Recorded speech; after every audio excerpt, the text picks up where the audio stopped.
Let's talk a little bit about experiences of ritualized surrender, right? Psychologists often tell us that it is in the act of letting go that you find out who you are. The prospect of ego death, however, the prospect of any kind of ritualized surrender feels like dying, but only to those who resist it. Those who eventually come to realize that there is no such thing as death, at least that psychological dying into the moment is but an illusion, the last hurrah, the last resistance before you hurl yourself into the abyss and realize that it's a featherbed. You know, Terence McKenna talked about this. He said, this is the secret. This is what all the shamans, the professors, the wise men, this is what they understood. This is the alchemical goal. This is how magic is done. You hurl yourself into the abyss and you realize that it's a featherbed.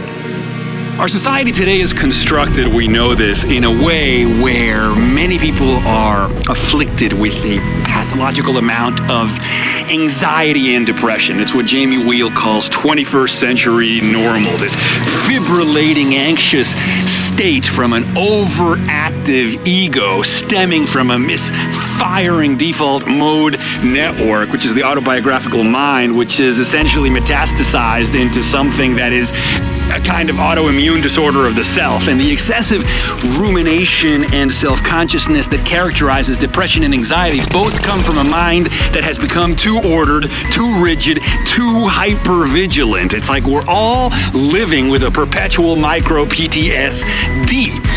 And what the research tells us, and this has informed so much of my creative life, what the research now tells us is that in safe containers and with the proper precautions deployed, the experience of ecstatic surrender, the experience of ego death, what Jamie Wheal calls the bliss fuck crucifixion, is actually where all the healing is done, right? It is when you die into the moment that you realize that all your fears are unfounded. You come to see that everything you want is on the other side of fear, right?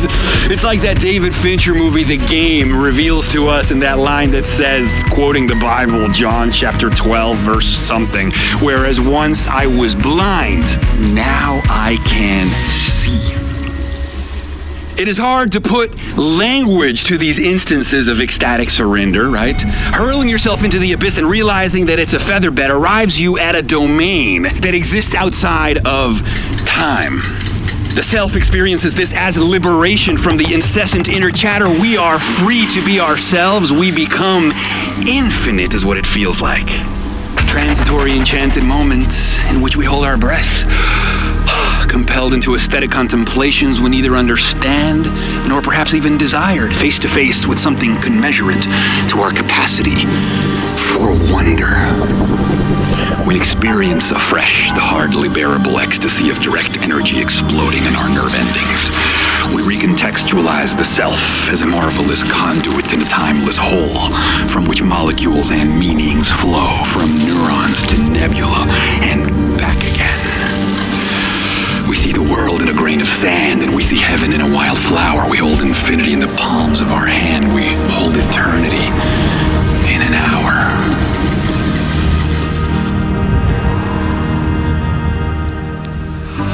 And then the moment will pass.